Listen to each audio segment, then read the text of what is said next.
Hello and welcome to Africa, this enormous and astonishing continent.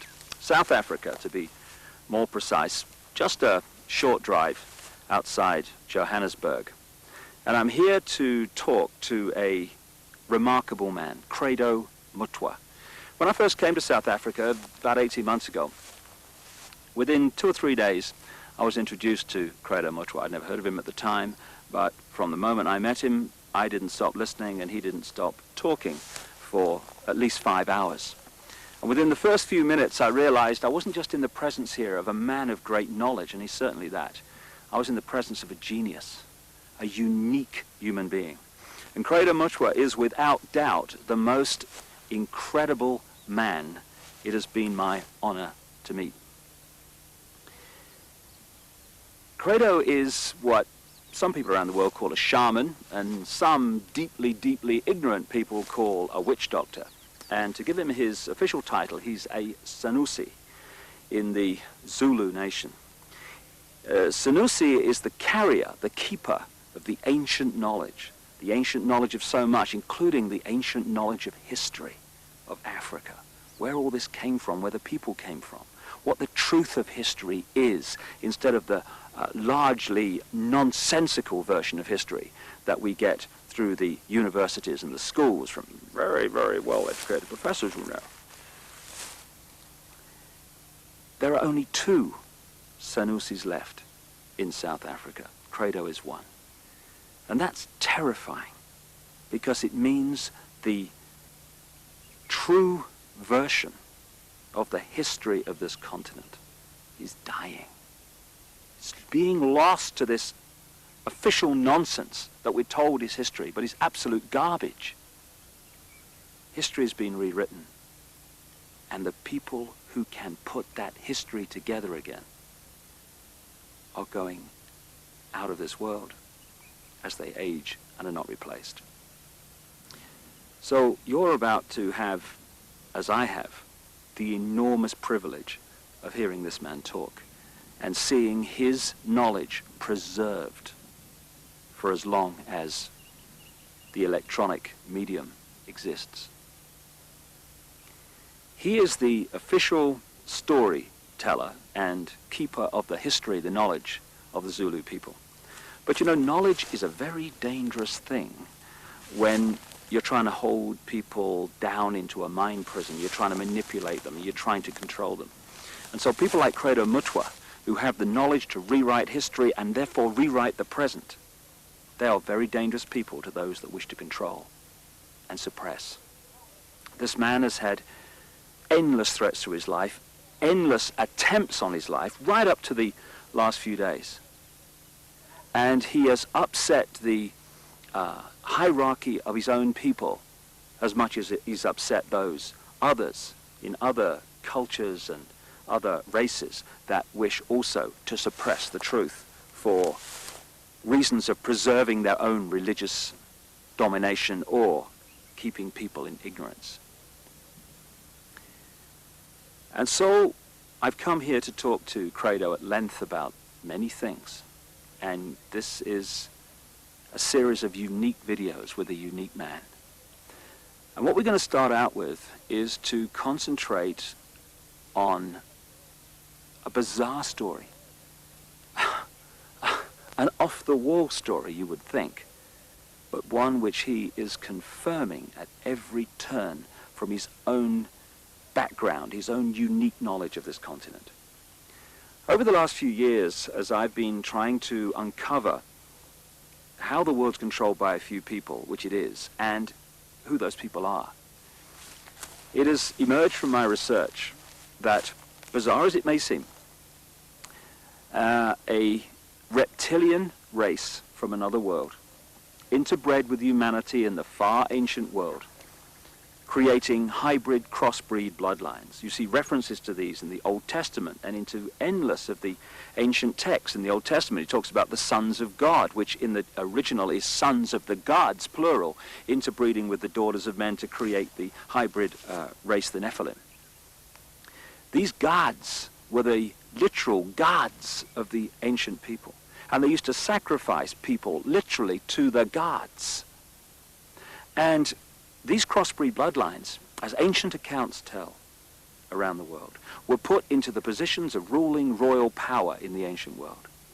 And then, as is happening today, when you do the genealogy of the ruling families and the ruling positions of power in the world, be they the 42 presidents of the United States up to Bill Clinton, be they the British royal family, be the aristocracy of Europe, any of these key ruling elites, the top of the banking system, the top of the global business system, you hit the family lines which go back to these same ruling lines of the ancient world, royal lines, that the ancient accounts say were the crossbreeds between humanity and these reptilian gods.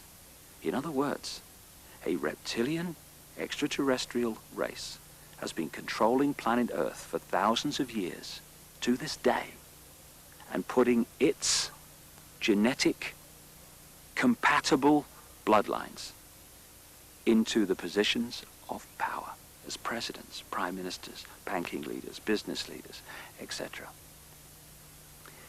And this explains so many things, where we get the divine right of kings from, the divine right to rule because of the bloodline, the genetics.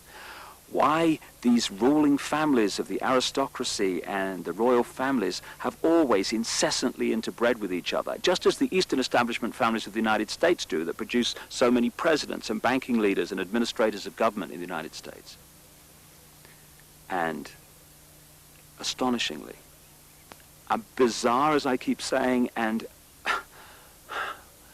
seemingly ridiculous as this story may be from our conditioned perspective of life and reality, when I started talking to Credo Mutwa from his African experience and knowledge of the most staggering depths and variety, he tells exactly the same story that I have uncovered around the world, exactly in great detail.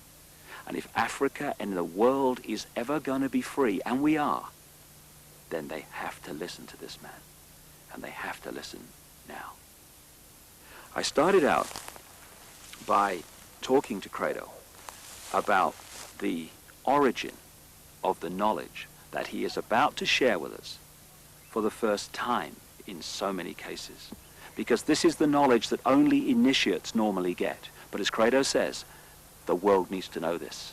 And so, this is a unique video, and this is a unique man. And like I say, I asked him first about the origin of the knowledge that he's about to pass on.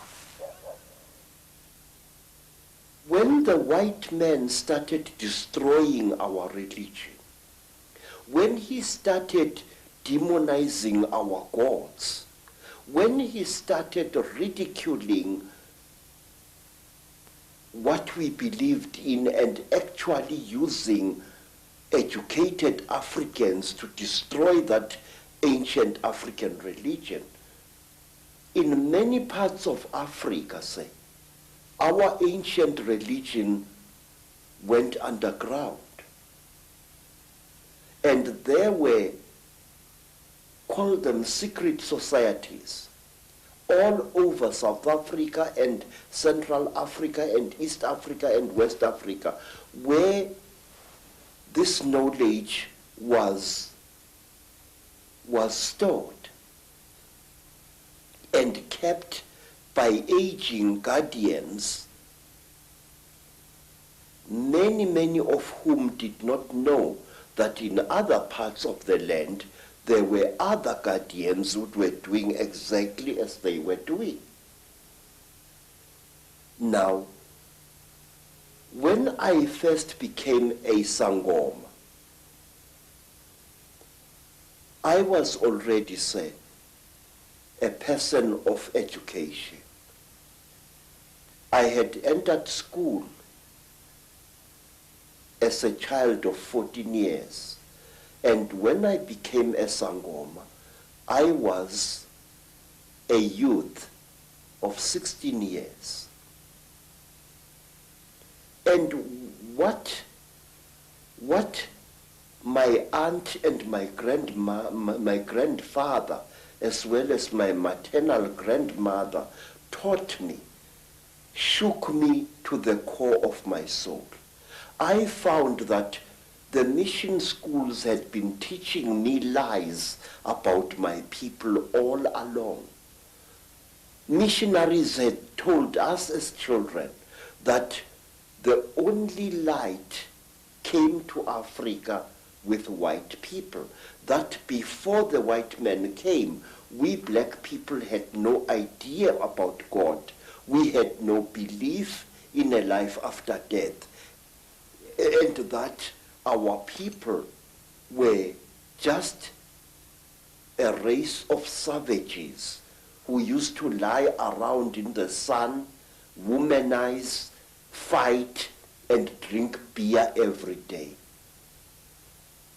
I was suddenly awakened to the fact that Africans had in fact been far greater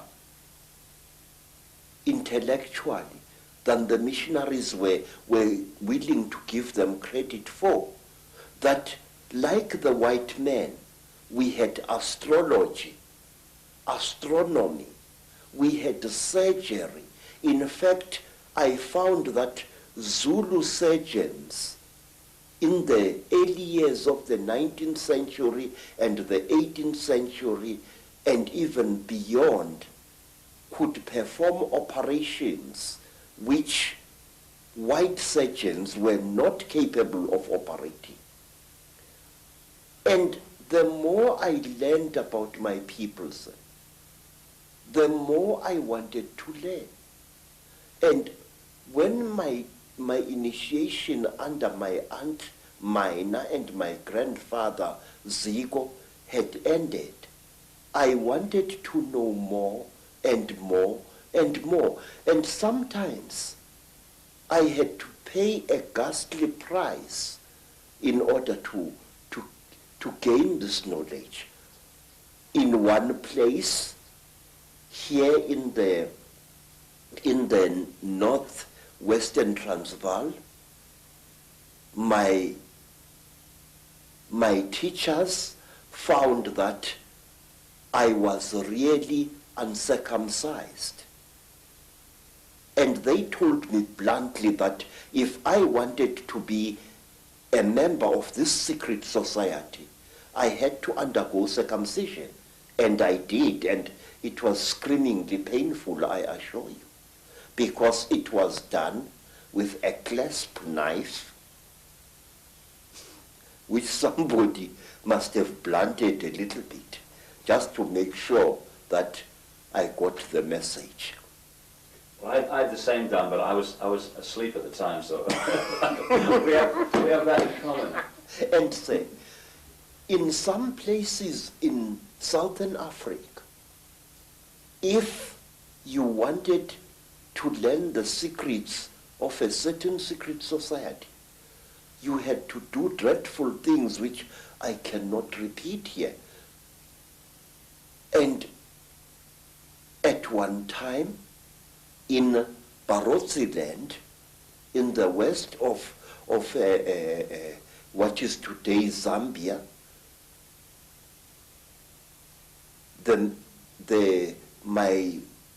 my teacher said, look, how far are you willing to go in order to become one of us?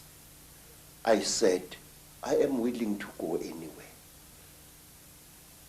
He looked at me and he said, listen, educated man, we are tired of people like you. White men come amongst us to milk our minds and then to kill us. We want to be sure that we can trust you. And wait, sir. I said, great one, I am willing to do anything. He said, are you? I said, yes. And then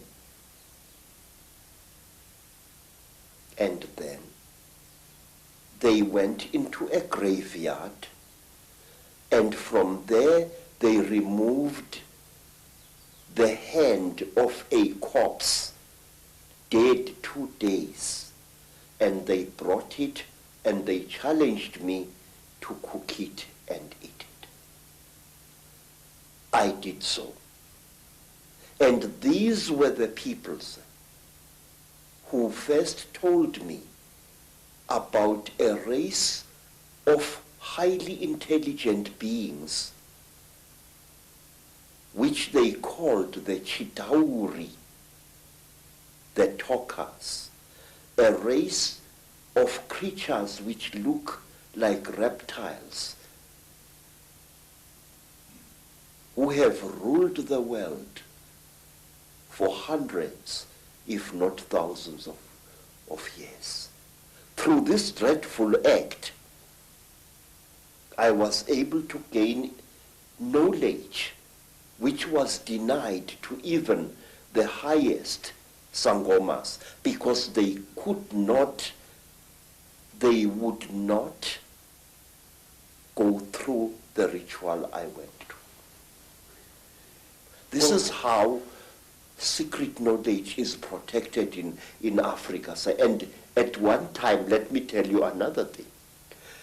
Again, in Barotse land, on the border between Angola and North Rhodesia, as it was called, I was brought into a hut. And in the hut was a young woman. She was as black as ebony, and her hair was like a huge black cloud on her head. Her teeth had been sharpened in the Barotse fashion until they looked like those of a reptile. And Mutwa was very puzzled. What's this lady doing here? I'm supposed to spend several nights in this hut, so what is she? What is she doing here?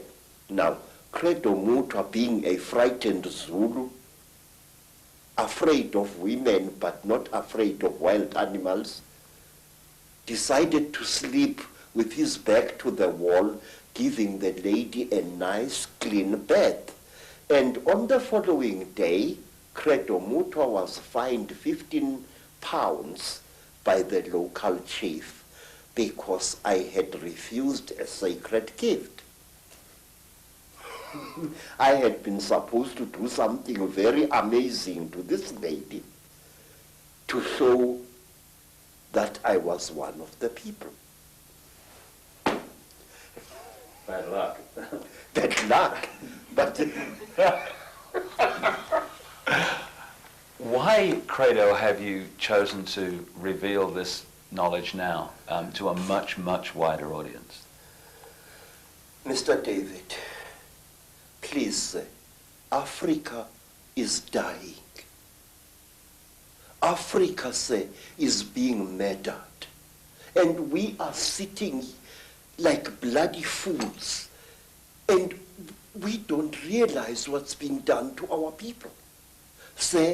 I have proof that can stand in any true court of law that the disease called AIDS is a man-made disease. And this disease is going to kill 3/4 of South Africa's black people within the next 10 years. There are wars in Africa which make no sense to me as a black man. Please, when people fight a war, Mr. David, why do they fight? People fight in order to get rid of something that is giving them pain. Whether that something is a tribal chief or a corrupt modern government. They want to fight to remove this burden or to be destroyed by it. That is the idea behind a rebellion.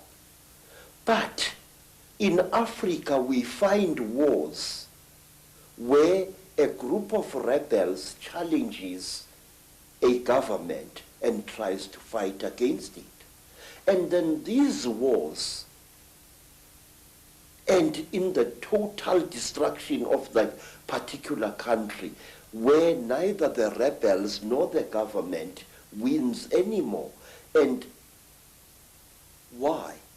Because you find this force of rebels facing the government, and all of a sudden the rebel army splits into little factions which start fighting each other and not the real enemy, and soon it becomes a situation where everybody is fighting everybody else and the whole thing is getting nowhere.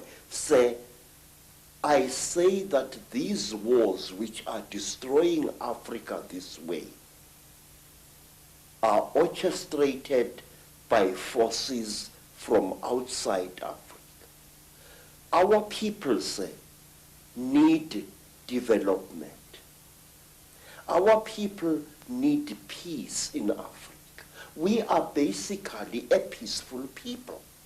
We are not warlike. Don't let historians tell you a lot of rubbish. Africa is not perceived by the people outside her as she really is. One, my people are Zulus, a tribe famous for warrior exploits for many, many years now.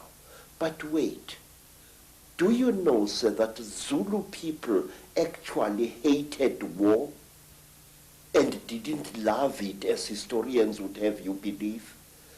We Zulu people call war impi, I-M-P-I, and we call evil imbi or ububi. Now the word imbi and the word imbi come from exactly the same root, which means that which is evil. We call copper itusi, which means the helper, the frightener away of evil spirits. But we call iron insimbi, which means the evil metal, the metal of war. Now, when a Zulu went to battle, he spiritually prepared himself for fighting. But when he came back from battle, a Zulu would undergo a ceremony of purification, a very, very painful ritual, which lasted for some 7 days before he was even allowed to touch his wife. But wait for this. In England, we have got the lady Sarah Churchill, Duchess of Marlborough, writing in her diary that her husband, Sir John Churchill, the Duke of Marlborough, after the terrible Battle of Blenheim, had made love to her 3 times while still wearing his top boots. Wait, sir. Listen to that. Here is a man coming into his tent or whatever it was, with his boots still stinking with the blood of horses and the blood of men, and probably with human flesh still attached to the soles of those boots. Here is this man making love to his wife. What kind of attitude is that? That a man would come smelling of death and destruction to desecrate his wife in 3 torrid sessions? We never did that in Africa. We hated war. And furthermore, our people, the black people of Southern Africa, are accused of having been a male-dominated society. Absolute bloody poppycocks. Zulus were a female-dominated society. And if you want proof of that, ask yourself who killed King Shaka, who planned Shaka's murder, two women, twins, Mama and Mkabai, Shaka's aunts, who was the greatest advisor of King Shaka. His mother, Nandi, she used to plan every one of Shaka's military campaigns right down to the last detail. So, everywhere in South Africa, our word for great also means female, but that is something we shall discuss at another time. So, Africa is being murdered, and a race of people which once founded some of the world's greatest civilizations is being cruelly exterminated, and our politicians appear to be hypnotized as like a little antelope hypnotized by a python. Don't our leaders know what is going on in Africa? I'm going to talk, sir. I'm going to talk, and I'm going to reveal and damn the consequences. I am not a brave man, but it's high time somebody stood up and exposed the conspiracy around Africa and her people. So let's start looking then at the force that is the common theme through all this history to the present day that's been manipulating these highly malevolent, highly destructive situations. My own research around the world has certainly focused in on the fact that there is a force not of this world, shall we say, that is the common theme. What is your experience and your knowledge of an extraterrestrial involvement in the history of Africa?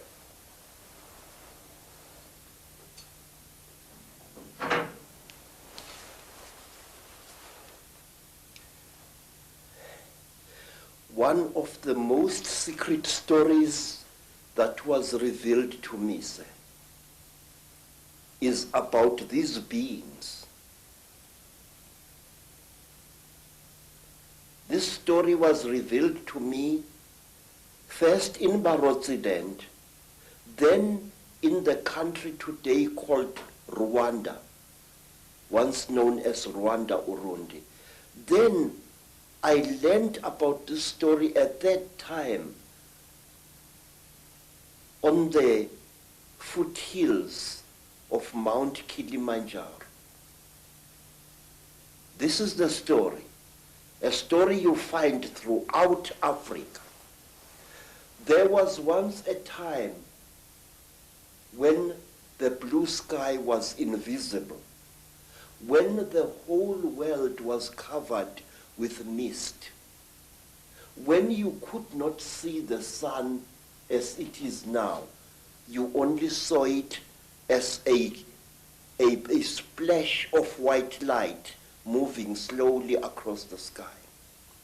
At that time, there was an eternal drizzle every day of the year.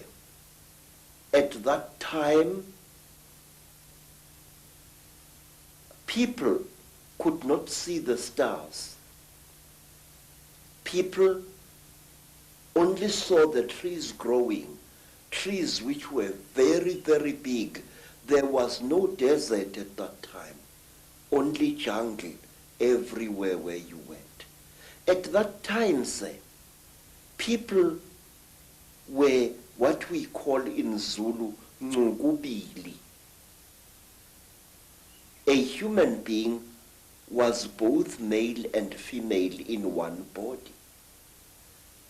And out of the sky, one day, came terrible objects. They were like gigantic bows made of huge gleaming gold. They were shaped like bows without strings, and they were bigger than the biggest mountains. They came out of the sky bringing great noise, black smoke, and fire with them. And out of those huge objects came them. At that time, sir, human beings could not speak. We had no gift of language at that time. And people had, however, great mental power. A man would go into the bush and using the power of his mind actually call out an animal which he wanted to hunt and kill for his children. And the animal would appear and kneel down before the man, and the man would kill the animal and take it home. But when the Chitauri arrived in Africa, they told our people that they were gods and that they were going to give us human beings great gifts on one condition. We had to worship them and accept them as our creators. Some told our people that they were our elder brothers and that this earth had produced them generations ago. And they said they had come back to the green womb of their mother and that they were going to make us into gods. What they did, they created a very strange pair of caves in the land. They dug 2 caves. In one cave was a green light, in another cave was a red light. And they drove human beings into these caves. And each human being had to choose which cave the human being wanted to go into. And those who went into the green cave came out as women. And those who went into the red cave came out as men. And then the talkers, the Chitauri, told our people that now they were perfect. But the moment the first men saw the first women, a terrible row erupted. The women hated the men because they looked between their legs and they saw what they thought were snakes dangling between the legs of the men. And the men hated the women because they looked on their chests and they saw these big things. What they were, they did not know. And then the Chitauri laughed. It was to them a very, very big joke. And then the Chitauri said, if you serve us, you wretched little human beings, we are going to make you into gods. And the human beings agreed to serve the Chitauri. And the Chitauri gave human beings a second gift, the gift of language. People started talking with their tongues where they had talked with their minds before. And there was a big rubbish starting again, because this man did not know the language of that man. And when this man greeted that man, this man thought that he was being insulted, and so a lot of murder and culpable homicide started taking place all over the world. When our people were given language, they found to their horror that they had lost much of their mental powers. They had paid a terrible price. But the Chitauri were now the masters of human beings. They made them, the human beings, to go into holes in the ground and to mine metal, gold, copper, tin, all kinds of metal the Chitauri forced our people to mine. And the people were very unhappy because they couldn't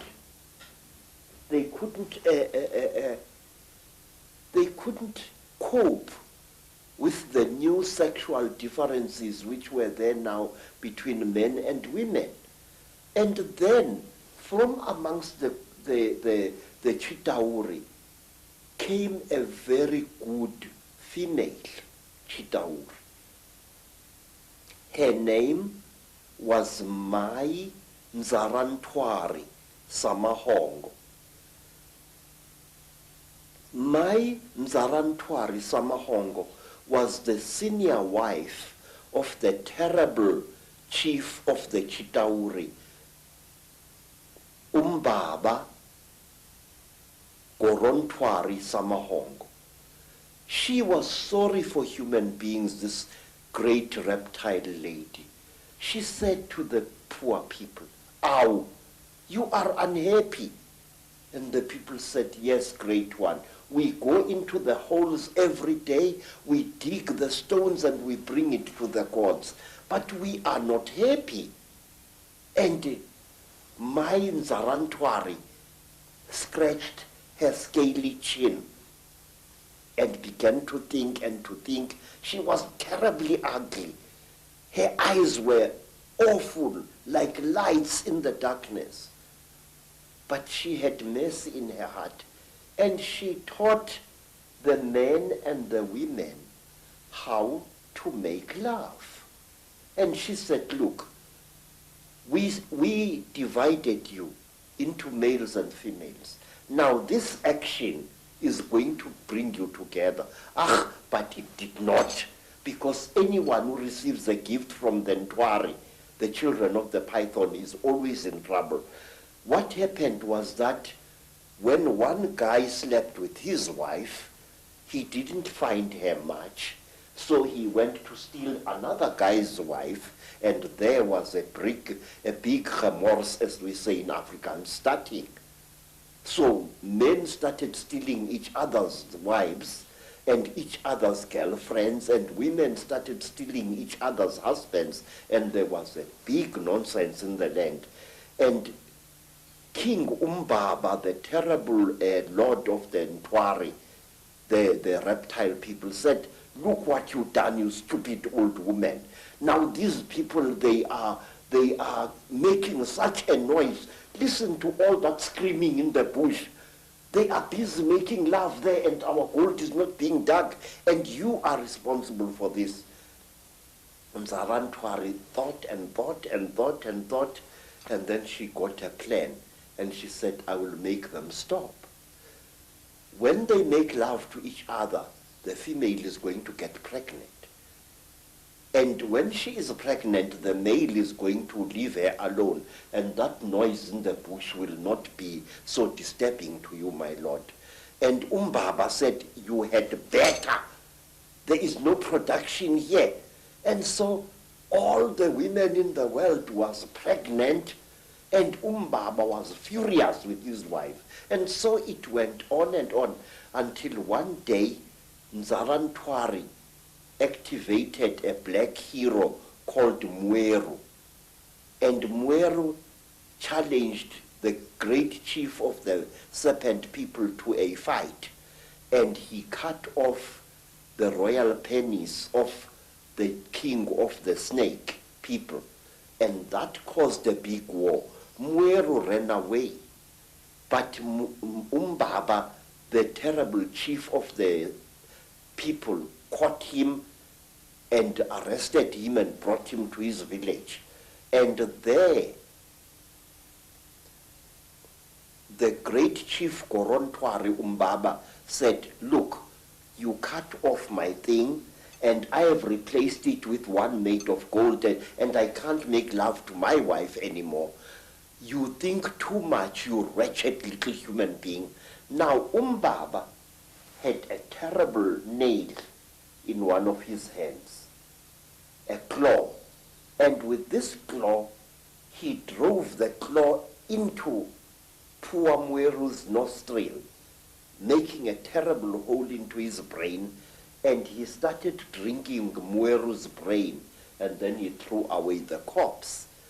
To this day, we believe that the people, the Chitauri people, they eat human brains. And strangely enough, scientists have found skulls where the human brain has been removed and eaten by someone or something. Well, hearing you speak here, so many things come to mind. First of all, you're saying that telepathy was the key form of communication before the Chitauri, the reptilians came. Yes, sir. And I guess it's like a muscle. When you use it, it gets more sensitive and more powerful. So the more you use your telepathy, the more powerful your mind got. And then when language came, it almost brought us into this three-dimensional world and disconnected us from that mind power that we had before. Yes, sir. And it's also interesting that the story that you talk about, the language being given, and then the different languages being given. And of course, that turns up in the Old Testament, in the Bible. It turns up in stories all over the world about the fact that we were divided by language, so we couldn't communicate. And as someone who publishes books, I know today how difficult it is to communicate through books when you've got endless different languages. So it's been a brilliant form of control for a long time. Yes, sir. Even now here in South Africa, today, sir, black people prefer to speak to each other in English if they belong to different tribes. And they have even, over the many decades, black youths have even created a lingua franca of their own, which we call Tsotsi language, which is a mixture of African words and Afrikaans words. They do this in order to bridge the incredible language gap which exists between black people in South Africa. Let me show you an amusing thing, how different languages are. The language of the Xhosa people of the Eastern Cape is very similar to Zulu, but certain important words in the Zulu language, good words, are viewed as obscenities by the Xhosa people. For example, in the language of the Zulus, an ancestral spirit is called Idlozi. But if you use that word to a Xhosa, he says you are using a dirty word, because to them, Idlozi means sexual desire. And in the language of the Zulus, maize meal, is known as impuphu. But in the language of the Bapedis, maize meal is called bupi, and if a Zulu uses the word impuphu in front of a Bapedi woman, she feels that he has insulted her, because in the Bapedi language, impuphu means a woman's sexual organ. And in the language of the Mashonas, in the language of the Zulus, a mother is called mama. If I say my mother, I say mama wami. But in the language of the Mashonas, the people of Eastern Zimbabwe, the word mama means to sit down and have a crap. So one day when I said to my Mashona host, ngikhumbule umama, which in Zulu is, I remember my mother, I'm missing my mother, the Mashona gentleman immediately took me and directed me to his pit latrine at the back of his house. Because in the Mashona way, mother is mai, not mama. So you see this terrible difficulty, this subtle problem of language is a very big obstacle to communication in Africa. So we designed languages. There's another language called Fanagalo, which is a lingua franca consisting of African words as well as nonsense words and Zulu words, which was used a lot in the mines in the 1930s, 40s, and 50s. So to bridge this great language gap, we have created artificial languages in Africa, but today English is the preferred language of communication. Some say we should learn French, also another language of communication in Africa. Some of the problems of language can be funny, but it is the same situation, the divide and rule, that is actually, in other expressions, created this tremendous turmoil in Africa and other places in the world. Yes. And we're looking from my research, and staggeringly hearing you talk, you're saying exactly the same as I've come across. It's incredible confirmation that a reptilian race from another world has been behind the manipulation of humanity for a very, very long time. Now, what do these Chitauri actually look like, the reptiles?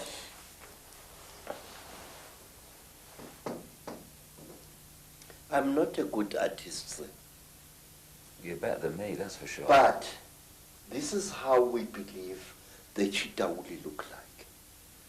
They were created in this, you see, sir, you white people say that there are alien beings on this earth. No, you are wrong. The earth in which we live has produced 24 different races during its long existence. Please, this is how a Chitauri looks like. It stands about 11 feet high. It is a very slender being which seems not to have a bone structure. Its fingers have no joints. They are more as if the bones in here were flexible. Some of the Chitauri have got 3 claws with a thumb. Some have got 6 claws with a thumb. And some of the Chitauris have got horns on their heads. And what surprises me is this. Some film producers,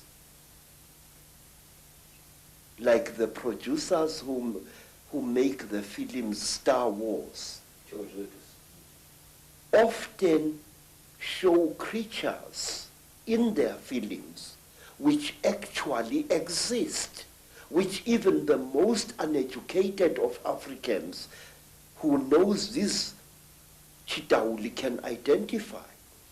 For example, in the new Star Wars film, what is it called? Star Wars or something like that. There is a creature who amazes me called Darth Maul. Darth Maul is a red and black being with a ring of small horns right round his head. That is exactly what the Chitauri look like. Some have got ordinary heads without any horns on their heads. These are the lesser Chitauri. But the royal Chitauri have got a ring of sharp horns all around their heads.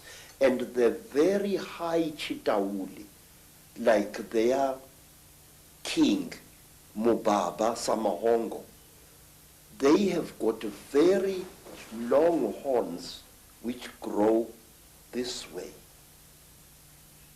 Not that way like a bull, but this way like certain antelopes.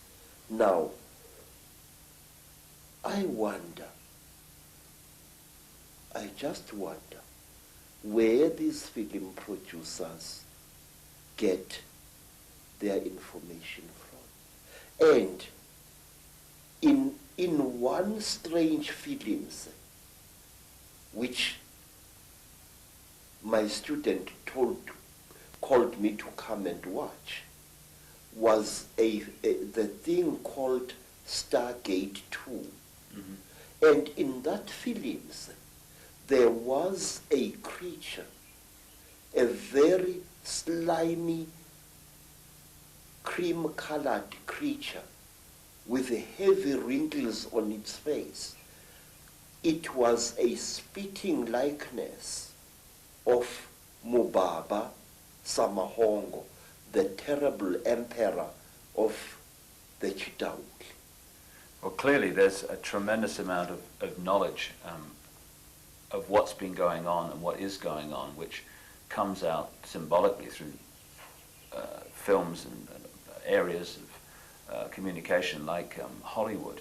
But the thing that I'm totally stunned the more I talk to you about this is because I've been all over the world having people give me descriptions of seeing reptilian type figures, particularly people in positions of power in the world, changing into a reptilian figure and coming back again. And what they describe seeing is exactly what the knowledge of ancient Africa talks about seeing. We're talking about the same people there, which is an astonishing confirmation.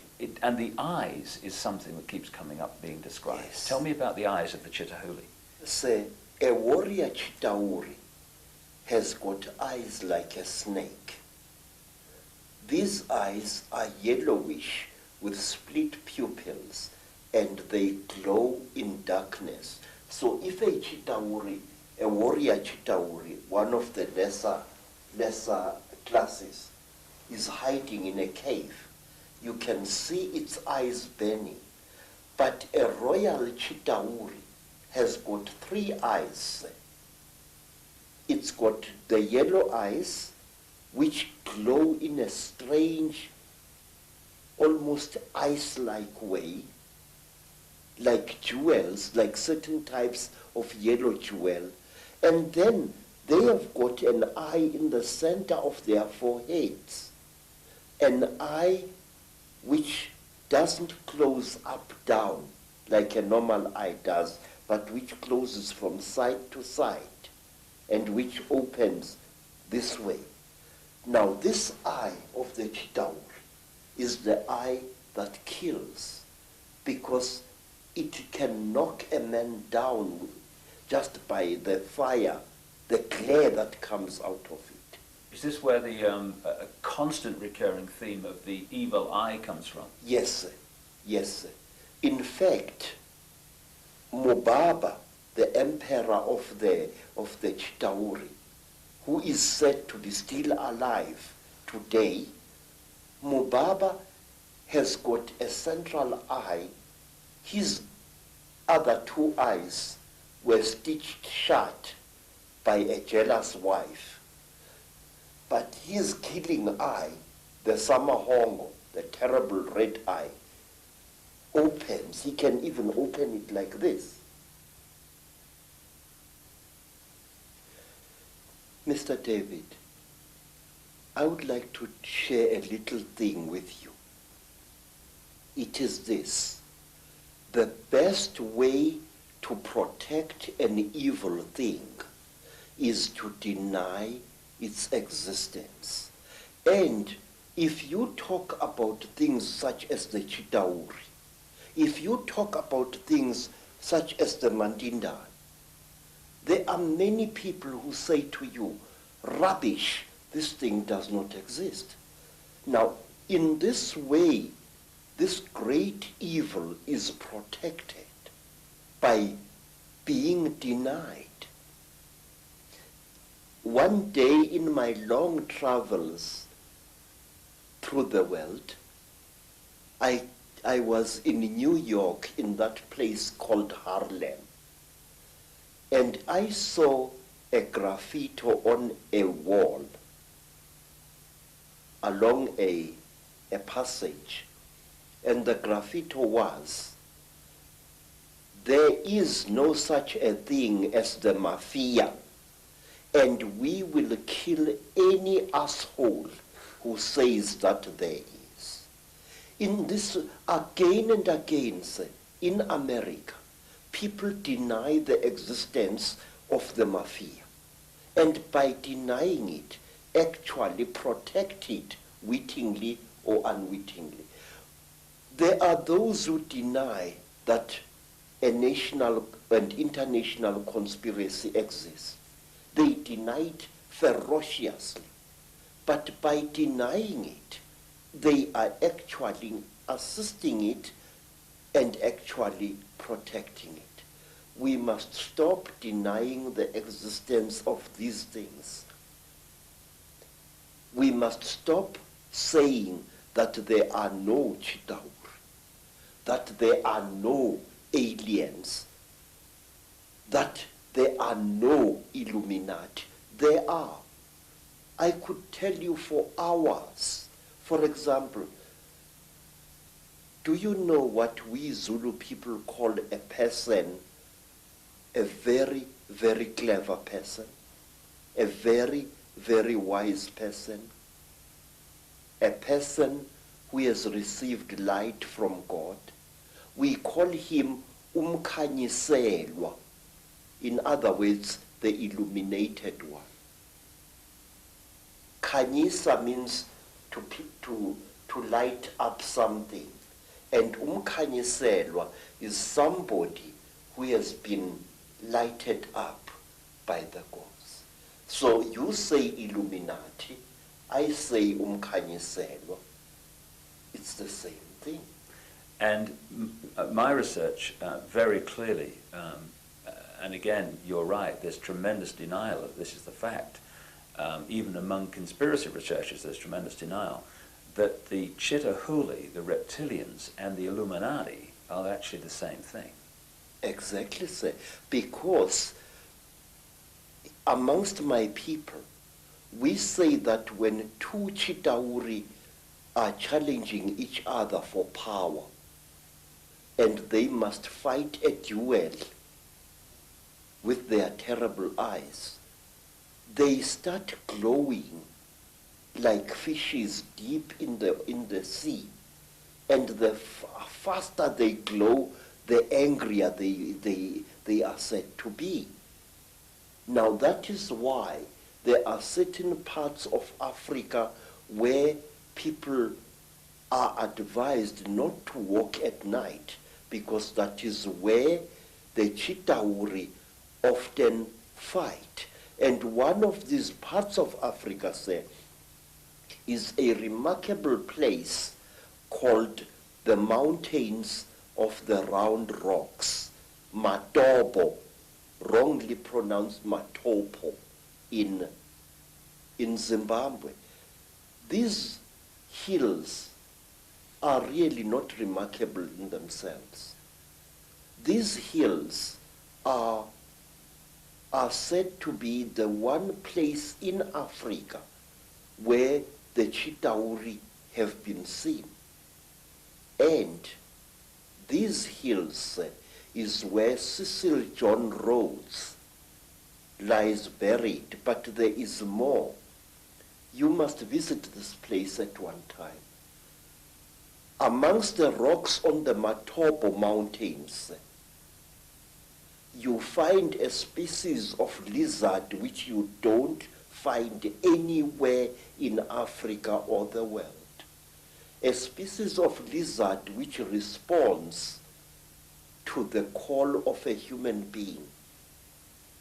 When I first arrived in 1958 in the land called Rhodesia, now known as Zimbabwe, I found an African there who was a tourist attraction.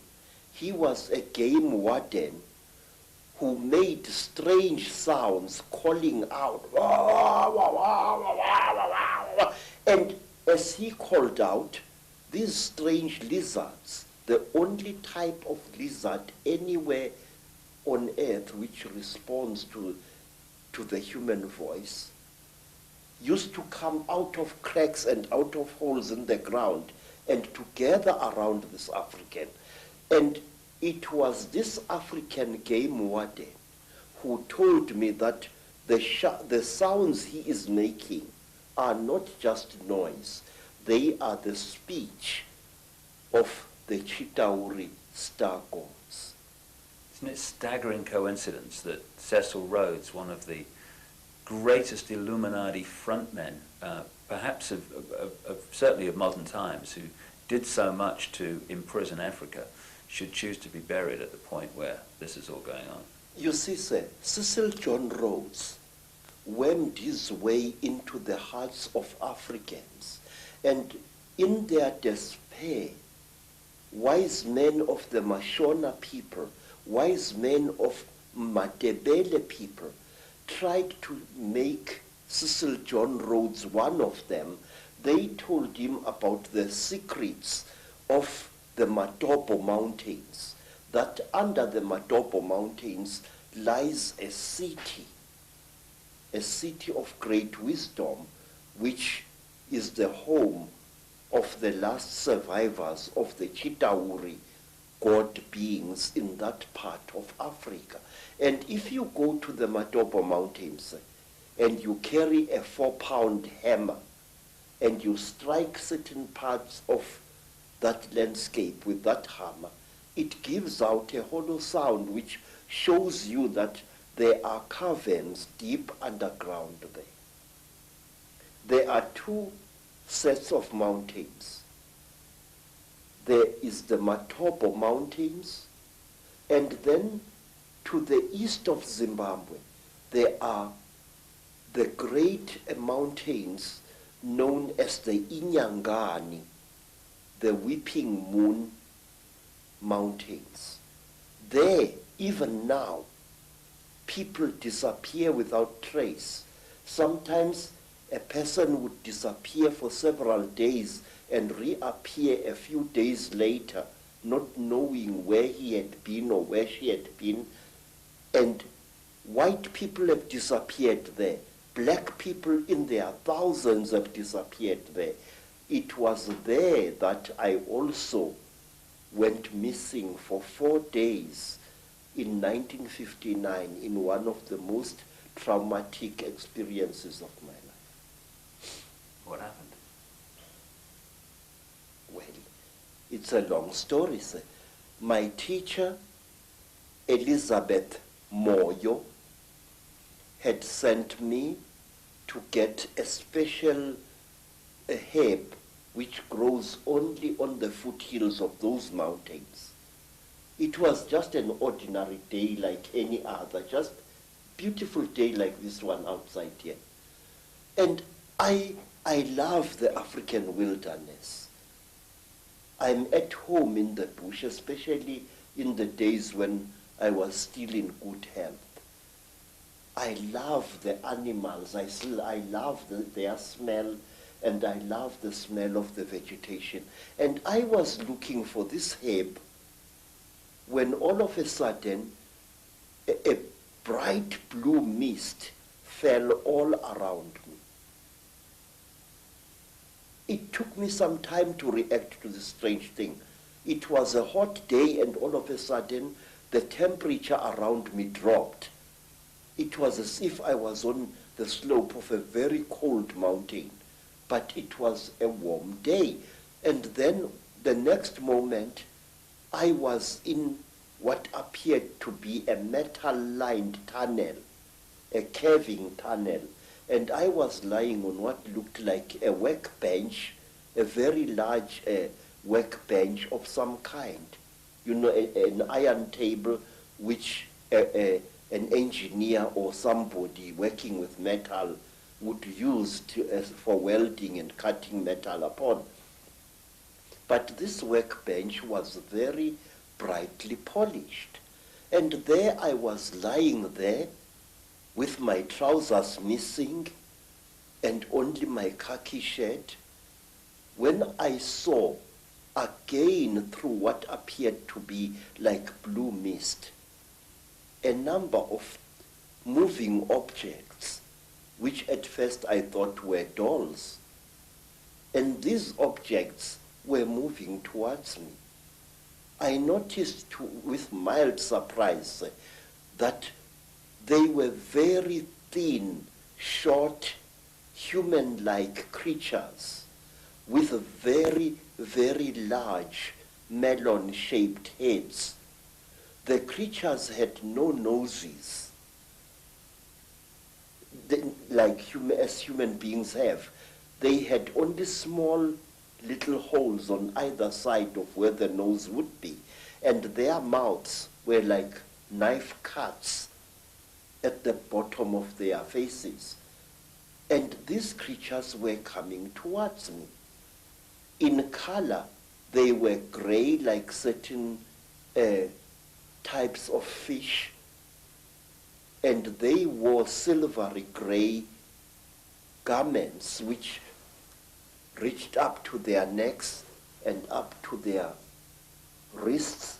I couldn't see whether they were wearing boots or not at that time.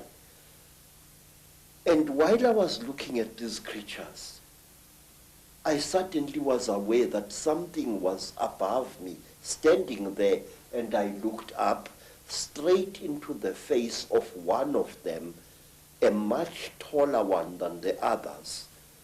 And this creature was wearing a garment, like a tight-fitting overall, without any buttons or anything, which reached up to its neck, but its wrists were bare.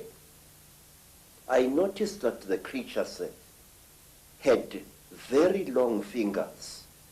Its fingers had and each of its fingers had an extra joint, and it ended in a claw, a black claw like that of a chicken or a certain kind of bird, and that its thumb was not here, but here in the middle of the hand. And this thing was standing above my head and looking down at me, and I was looking at its eyes, which were very strange indeed. It was as if it was wearing plastic goggles over its eyes. I could see its eyes inside these tinted goggles, and it had holes on either side here, but it had no nose as I have. Its jaws were very small.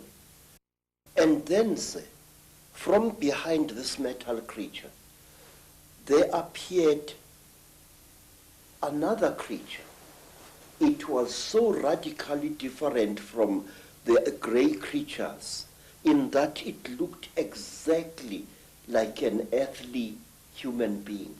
It had a pink skin like that of a white woman. It had golden hair, and its ears were definitely pointed like those of an animal. Its eyes were slightly slanting.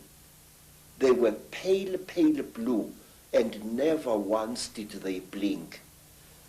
It was like this, nude, and there was a tail-like appendage at its back, which was very visible as it walked away after it had done to me what it did.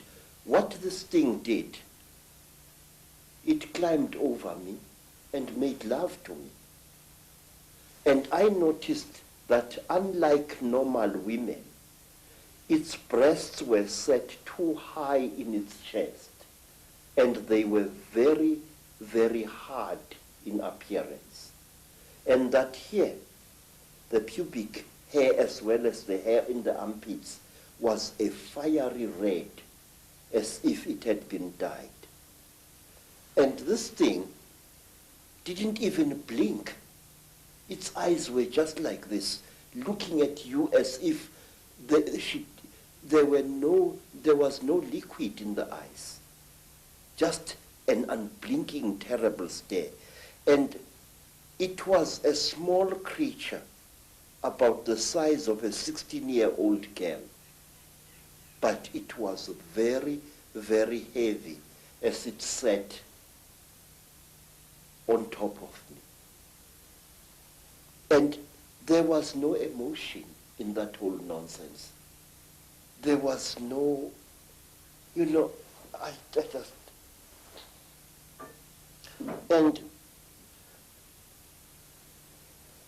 then the creatures took me out of that room after the metal creature and this pink creature had gone. This creature took me out of that room, assisted by another one, and they pushed me along a corridor which curved slowly in that direction, towards my right. And there I was shown many things which even today I don't understand. I was shown little versions of this creature swimming in huge cylinders made out of what looked like glass, in a pinkish liquid, like ugly little frogs inside the liquid. They looked like aborted human fetuses. They were very, very terrible and disgusting. And then we came to another room, and there I saw a number of people undergoing the same torture that I had undergone. One particular person whom I passed very close to was a white man, definitely a European, with a yellowish beard and mustache and long, straggly blood-crusted hair. This man looked into my eyes and I looked into his eyes, and we were so close we were as I went past him. Then,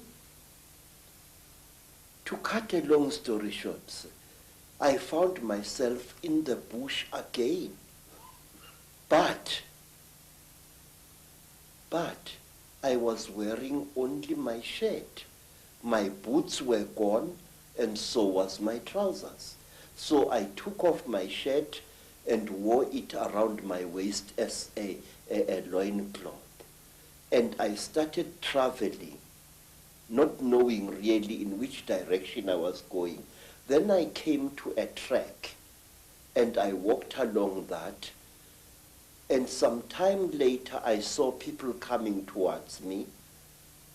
It was a group of young men and young women, Mashona people, and they were going to a trading store I later learned.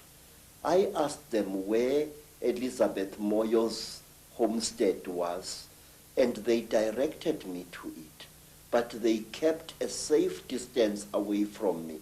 And later I learned why.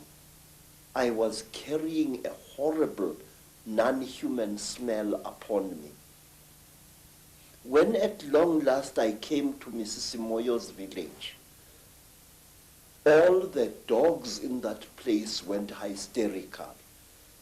They came at me in a pack, wanting to tear me to pieces. And only the villagers managed to save my life then. Mrs. Moyo asked me where I had been, and I said I did not know. And then she said, I know you had been taken by the little ones. I said, yes. I cannot understand. She said, you must not try to understand. You were chosen by the gods as a living sacrifice. So don't even try to talk about this. But how could I not talk about it? I wanted to understand what had been done to me, by whom and why. Even now, sir, I still want to understand what it was all about. And many years later, I met a remarkable white woman, Elizabeth Clara, a famous South African woman who had worked for British intelligence during the war. and who we are told had been impregnated by a being from the stars, Icke. I asked Elizabeth, what was the meaning of the strange thing which was done to me? Because since that time, I had come across many black people, well over 200, who had been through the same torture as I. I had come across many black as well as Cape-colored women who had been mysteriously impregnated by the same creatures that I had gone through the hands of. And let me tell you one other interesting thing before I forget. About a year after I had underwent this terrible experience, I was walking along Jeppe Street in Johannesburg delivering parcels when a white man shouted at me to stop. I stopped. I thought he was a policeman wanting to arrest me for some reason.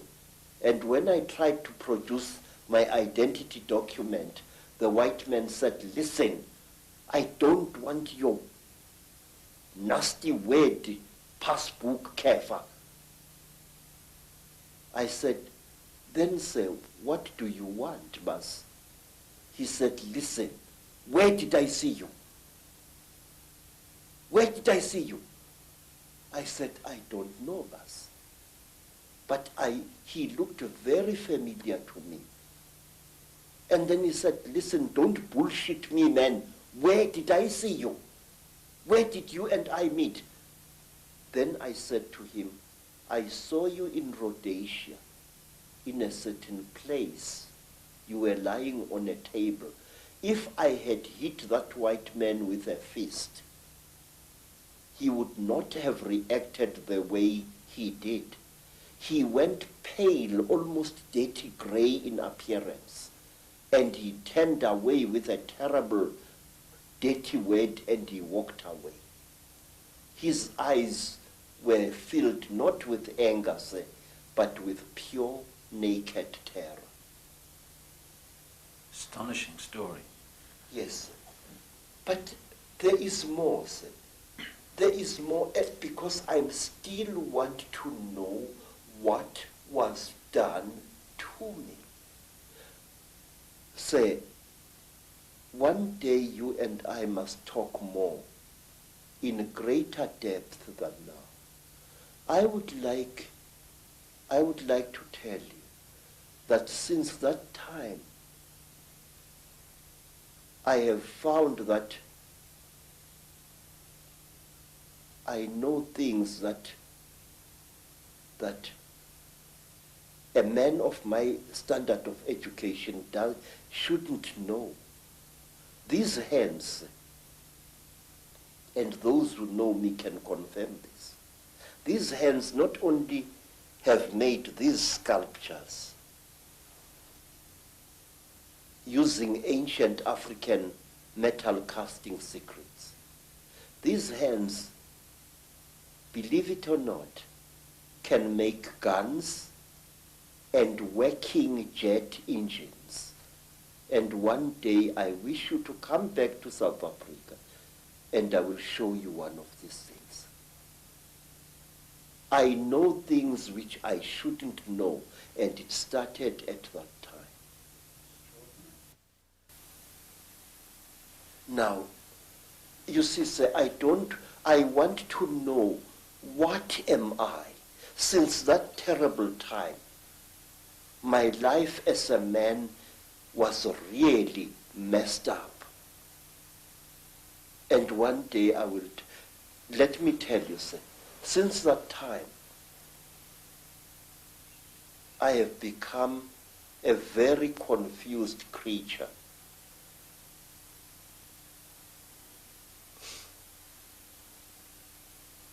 It's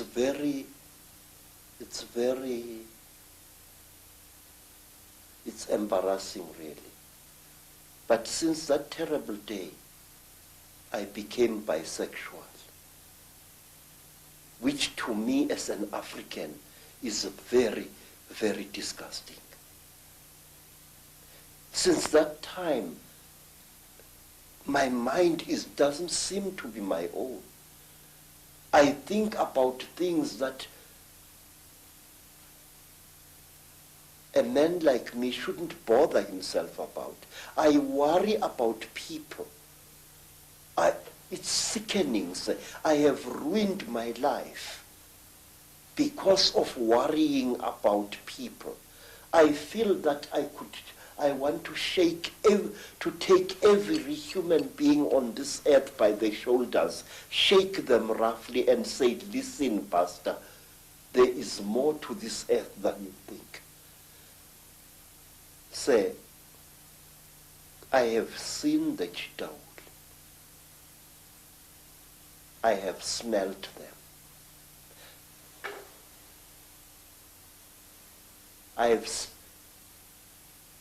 have had personal experience of these. And there are people who claim that these creatures are gods. There are people who claim that these creatures are experimenting on us. That is a lot of rubbish. These creatures are harvesting us. These creatures are not aliens, Mr. Icke. These creatures are sexually compatible with our women. And what does that tell you? It tells you that they came from here. They are part of us. And this makes them all the more dangerous. They know us very, very, very well. They know the great weaknesses of our minds, just as they know the great strengths of our minds. They operate in what I call the gray area of human existence, that side of our lives which we don't want to acknowledge the existence of. They create, African tradition says that the Chitauri, where they engaged God himself in a terrible war, and God defeated them, the real God, Nkulunkulu, the creator. God defeated them, and he closed their mouths so that they are unable to talk or to eat food anymore. But we are told, say, that the Chitauri fatten on the energy that we human beings give them. They make us to fight each other.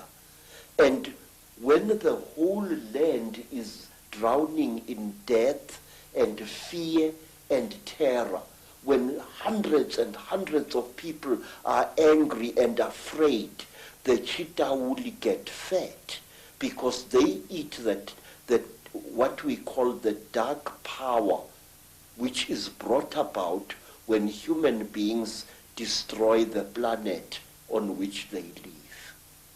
They feed off human emotion. Yes, very, very intense human emotion. We are told, for example, that if you see a Chitauri walking through the bush or just standing there and looking at you, and you are accompanied by your wife or your girlfriend, you must immediately make love to that girlfriend and release as much emotion as possible, and the Chitauri will be pleased and will walk away from you and not harm you. And another thing, we are told that the Chitauri eat energy which is generated when hundreds of human minds or one human mind starts thinking at certain levels. We are told that the Chitauri want us to think at certain levels. Certain wavelengths. Yes, and they reward us with long life. May I ask you, sir, have you ever thought, as a thinking person, why is it that in the great universities of this world you find professors who think at certain levels and who live unnaturally long lives? Albert Einstein, Raymond Dart, Robert Broom, all these professors live a long, long time. And my Aunt Mina, the last Sanusi in South Africa other than myself, is as active as a young girl, and yet she's close to her 99th year of life. My stepmother, Rose, she has lost nearly all her children, and she is still alive. Extreme longevity is the reward with which the Chitauri reward you if you think at certain wavelengths. The description of your abduction clearly is describing what has become known as the Greys, what I think is also known by some as the ant people, the grey figures with the big black eyes. How do you think they connect in with the openly reptilian? And do you think that the black covers of the eyes are covering some kind of reptilian truth? Say, the so-called grey aliens are actually the lackeys and the servants of the Chitauri. If you see a Chitauri and you see this, there is very little racial difference. In fact, I will even go so far as to say this, that these creatures are actually the offspring of the Chitauri. The way they gather substances from human beings and from animals, the way they are the forerunners of the Chitauri in any place. And if you are very close to one of these creatures and you look into its goggle-like eyes, you will see round eyes, Mr. Icke, beyond this black goggle-like stuff. And these eyes are the real creature's eyes. Now let me tell you, there is in Lesotho a very strange mountain, a mountain called Leribe, Leribe. On this mountain, very amazing things happen after every 10-year or 20-year period. Now, not so long ago, an African farmer found an object near that mountain, an object which had crashed.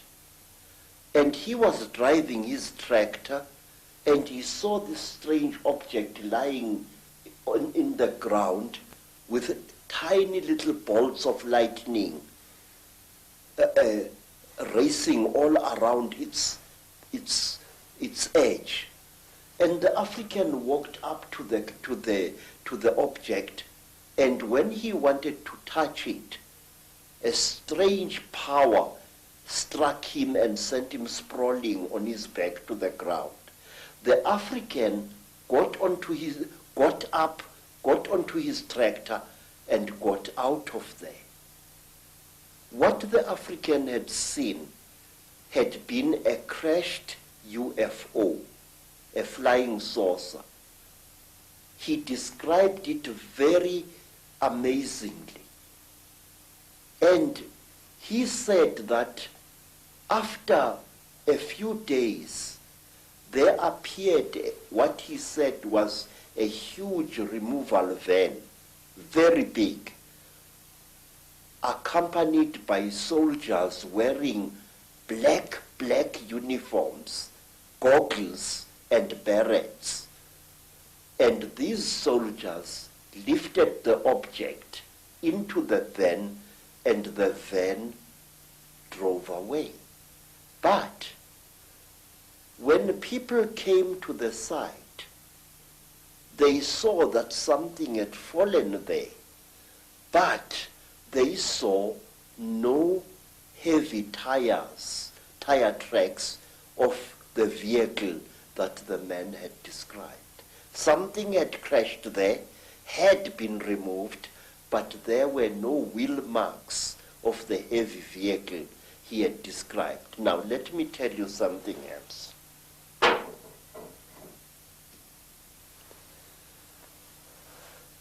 It was in 1958.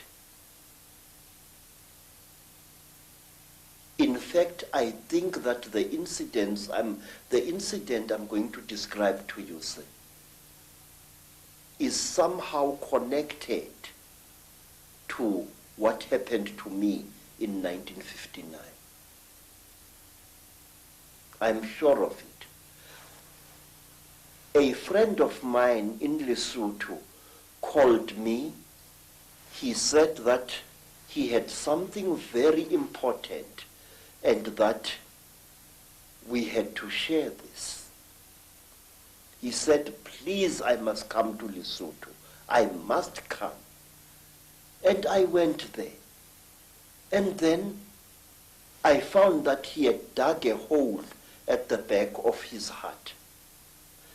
And he asked me that he and I and his second wife should go into this hole on the night to come, and there to share something very, very holy. Well, we went down the hole. We used a broken ladder, and there inside the hole, we ate small pieces of something. He told me to chew these things very thoroughly, as they were quite hard. I still had teeth in my face at that time. And I chewed and I chewed and I chewed and I chewed. But I noticed that what I was chewing was some kind of dry substance, and that it had the same taste that you would feel in your mouth if you sucked a copper penny.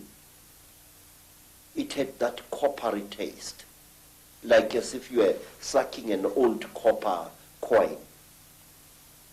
And then we left the hole and we went into his house. And on the following day, we all became terribly ill, very, very ill. Our skins erupted into a rash. It was very, very painful. It was very, very itchy.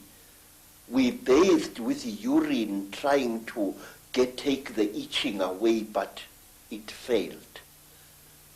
We bathed with sheep dip, and it failed. And in the end, I could no longer breathe at all. My tongue appeared to swell many times its size. And then I got so sick I could barely open my eyelids. The skin was itching like mad, and I could barely breathe. And as the days went by, it was about a week, but it seemed like 100 years, slowly the rush subsided.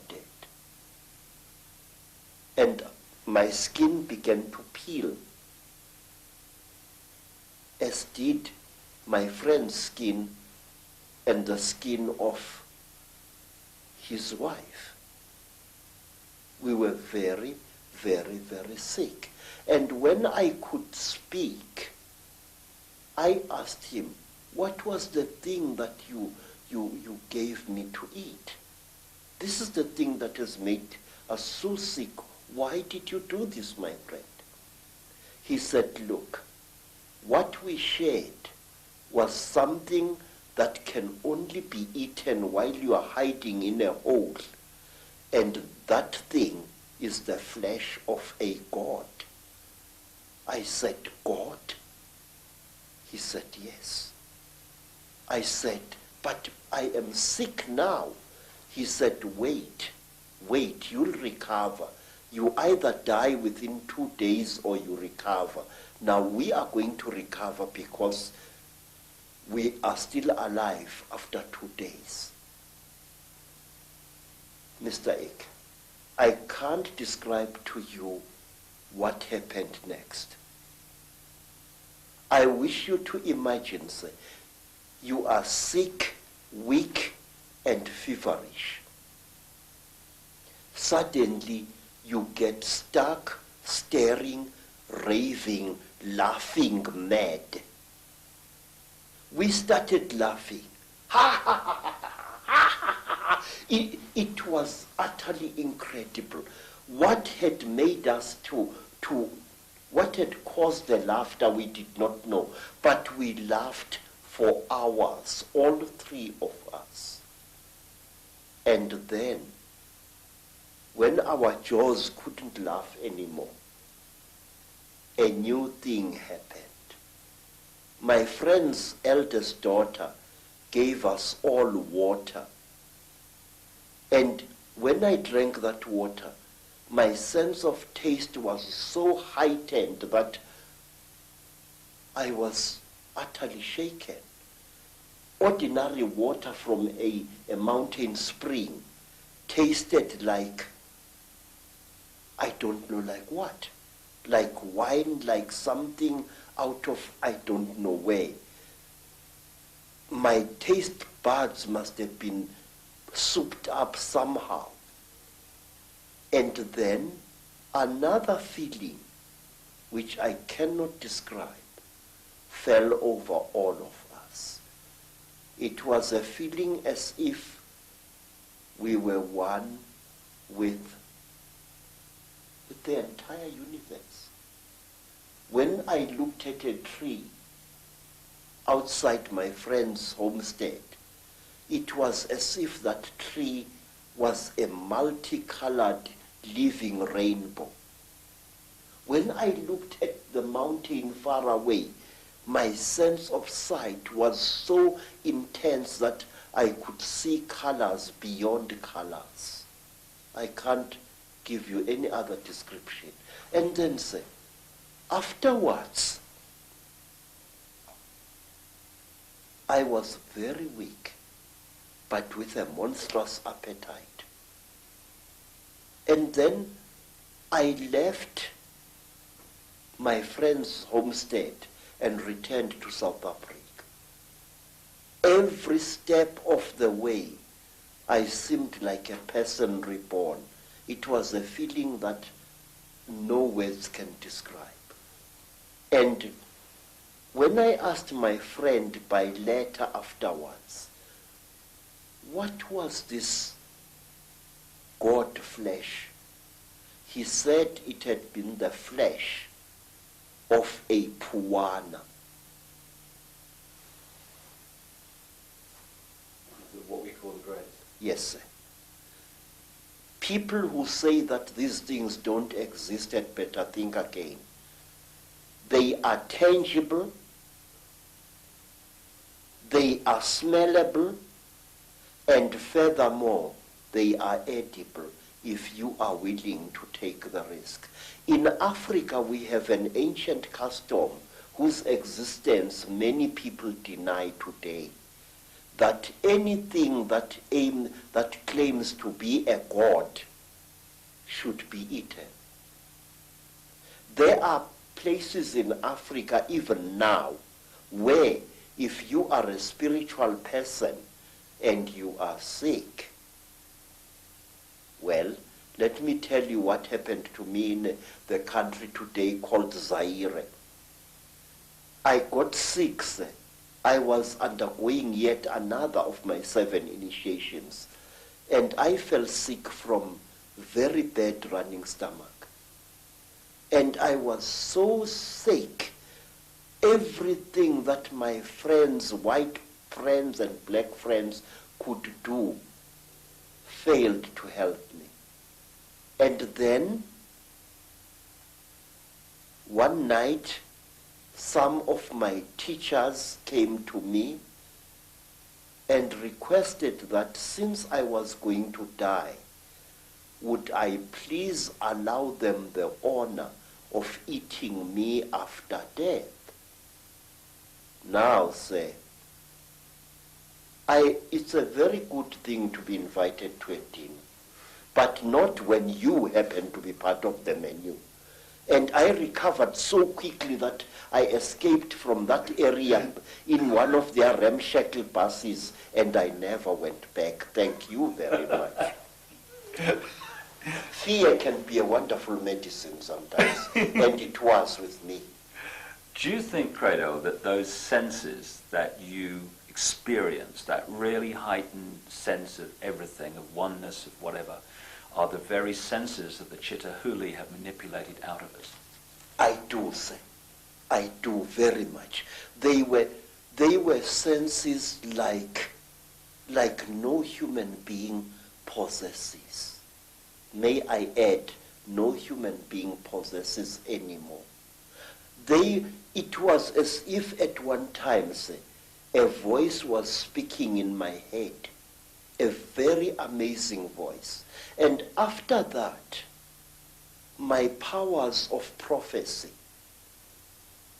were intensified.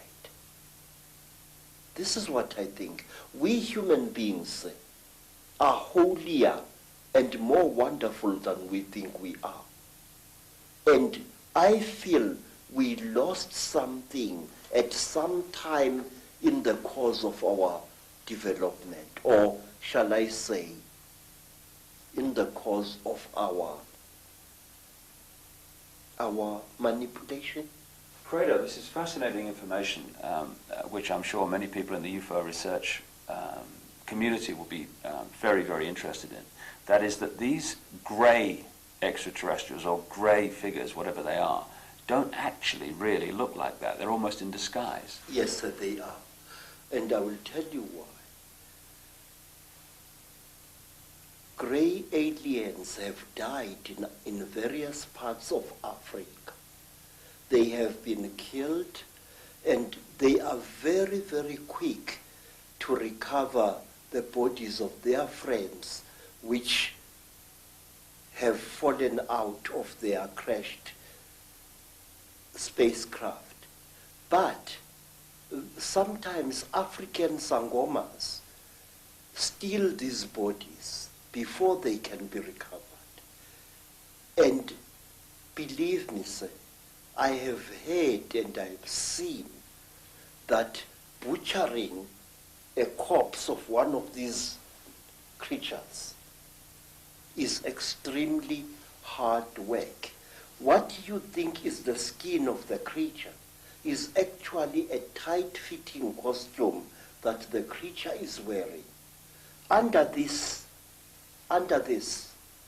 grey costume, the creature, say, is pinkish white, like a freshly skinned animal, and its eyes are round with split pupils.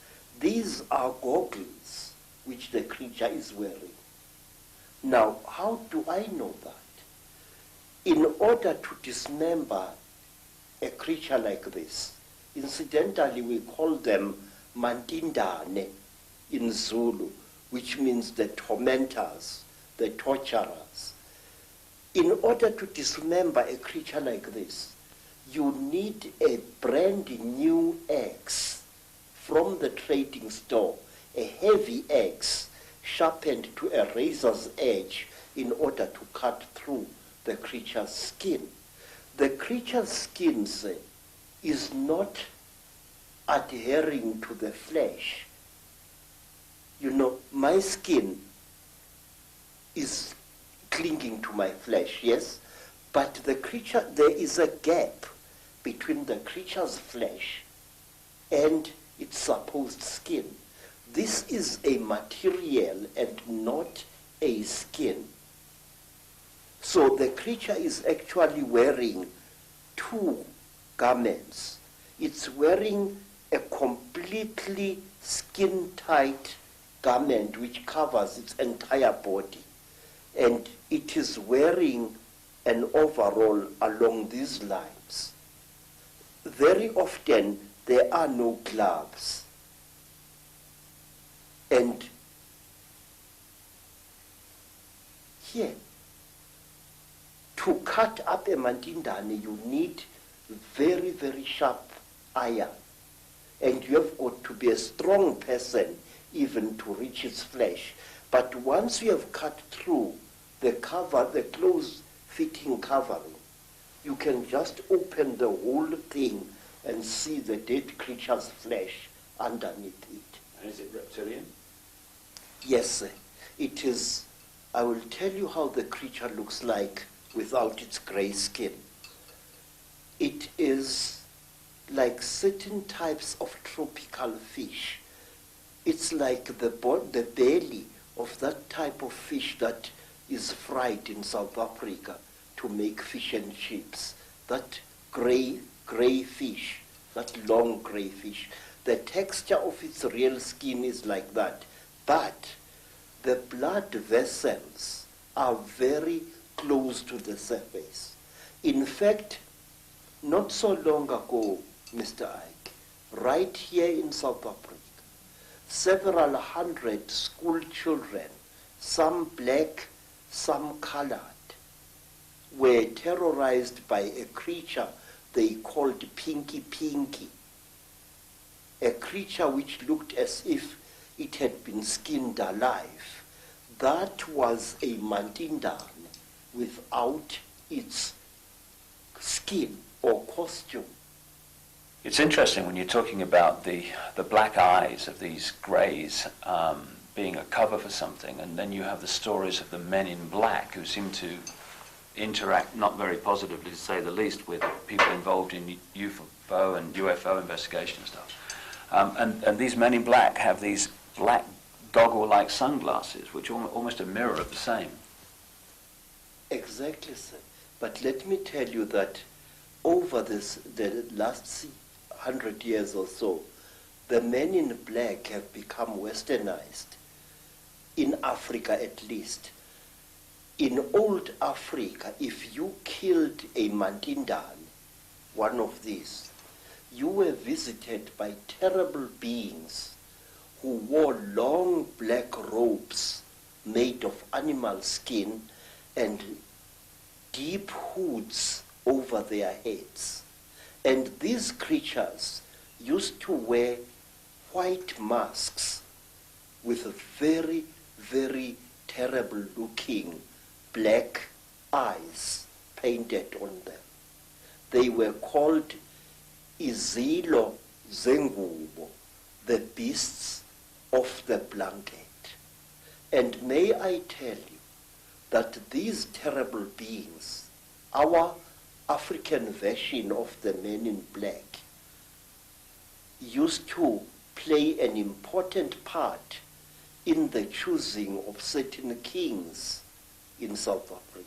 That is one of the stories that I wish to tell you in greater detail one day. Whenever you have harmed a mandindane, you received a visit from men in black. And one of my uncles was a night watchman just after the Second World War. And he saw what he thought was a burglar breaking into a factory which stored surplus army property. And he threw his knobkiri at this figure and hit it very hard. The creature fell behind some boxes, and then and only then did my uncle, a tough old Zulu, realize that the thing he had brought down was not a human being at all, not a young thief, but a Mandindan. My uncle threw down his second stick and ran screaming out of the factory.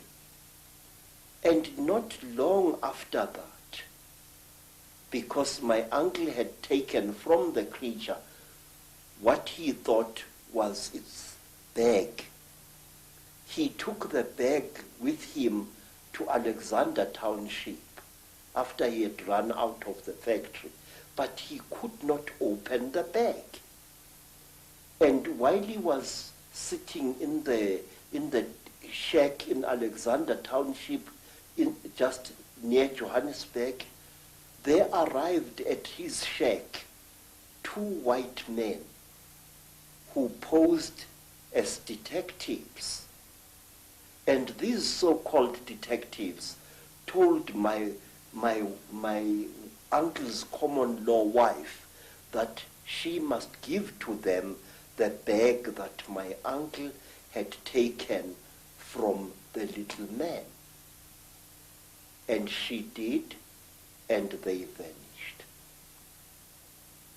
What I'm trying to say, Mr. Icke, is the richer we become, the more we behave as the Chitauri are said to behave. Some of us, when they acquire a lot of wealth, start consuming metals and other minerals that they really do not need, which, however, if you study the story of the Chitauri, you are told that the Chitauri use these minerals and metals as medicine. We are told, say, that the Chitauri, when they get sick, smear their bodies with gold dust, which gets absorbed into their skins and they become all right. May I point out, it was once the custom of the Munumutapa kings of Zimbabwe, the men who built the Zimbabwe ruins, that on certain rising of the day star, the priest king would be smeared from head to foot with gold dust, and sometimes he was ritually sacrificed on the top of the wall of the Zimbabwe fortress. I found that the ancient Mayans had exactly the same custom where a god king was smeared with a mixture of fat and gold dust. And I know from my own research that the Maya people and the Central and South American people have a massive accounts and legends of the same reptilian gods. Yes, the thing is, if you read the ancient stories of our people, or you listen to them spoken by the storytellers, you find that we human beings are somehow programmed to alter the world in which we live and render it uninhabitable to ourselves. We are told, say, by the griots of Nigeria, by the griots of the Dogon people, that at one time, a few thousand years ago almost, the entire Sahara Desert was not a desert at all. In fact, photographs have been taken of the certain parts of the Sahara from high up, which show ancient irrigation systems where there is now wind-blown desert. Questions: are we being used as instruments for the destruction of our own species? I say yes. The wealthier a person is, the more like a Chitauri he or she behaves.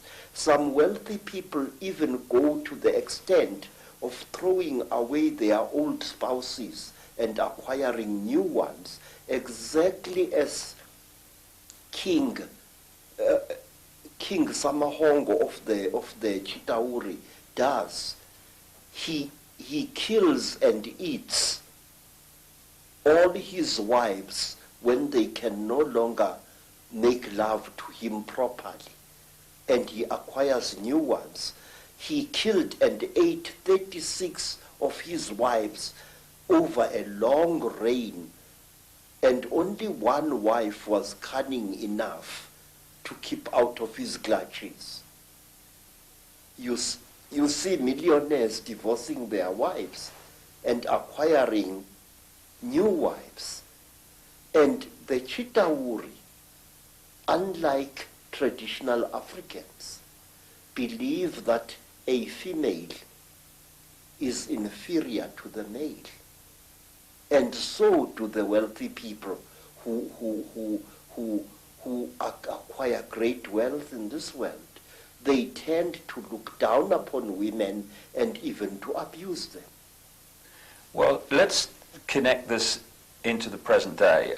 And one thing that is a constant recurring theme is the reptilians or an extraterrestrial race interbreeding with humanity and creating particular bloodlines. And you've got an amazing artifact, I guess that's the word, necklace here, which I know is incredibly heavy, which has a very significant contribution to make to this theme of extraterrestrials or another race, not human, interbreeding with humanity. Now, first of all, where did this come from? Sir, we don't know. This necklace has been around for so long that we don't exactly know from which tribe it came. All I can tell you is that this necklace was in existence when the king who founded the Zulu nation, Zulu, was still a boy. It is described in ancient legends centering around this king. It is called Inweba Yezimfihlo, the necklace of... The thing is, if you read the ancient stories of our people or you listen to them spoken by the storytellers, you find that we human beings are somehow programmed to alter the world in which we live and render it uninhabitable